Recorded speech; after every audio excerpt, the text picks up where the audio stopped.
বন্ধুরা দেখুন, আমি আমাদের ঘরের চালের উপরে উঠেছি। আমার এই রসুনদিলতা গাছটাকে এটার মাচার মধ্যে আর একটু নতুন বেরোনো লতাগুলো বেঁধে দেবো বলে। আর লালু আমার পেছন পেছন ঠিক উপরে উঠে এসেছে। যতবারই আমি এমন চালের উপরে উঠে আসি, লালু আমার সাথে উঠে আসবে, মই বেয়ে বেয়ে উঠে আমার সাথে বসবে, গায়ের মধ্যে ঘষবে। এখন ওর ভাইয়েরা মারা যাবার পরে আরও বেশি একা হয়ে গেছে। রাত্রিবেলা কান্নাকাটি করে। ভাইয়েদের সাথে একসাথে ঘুমিয়ে থাকতো, এখন ভাইয়েরা নেই, ঘুমাইতো মায়ের সাথে খাটে, কিন্তু রাত্রিবেলা উঠে হঠাৎ করে কান্না শুরু করে দেয়। আমার মনে হয় ওর ভাইয়েদের কথা ওর খুব মনে পড়ে। লালু, লালু,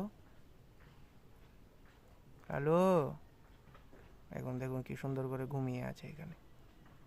আমি নেমে যাব, এরপর চিৎকার চেঁচামেচি জুড়ে দেবে।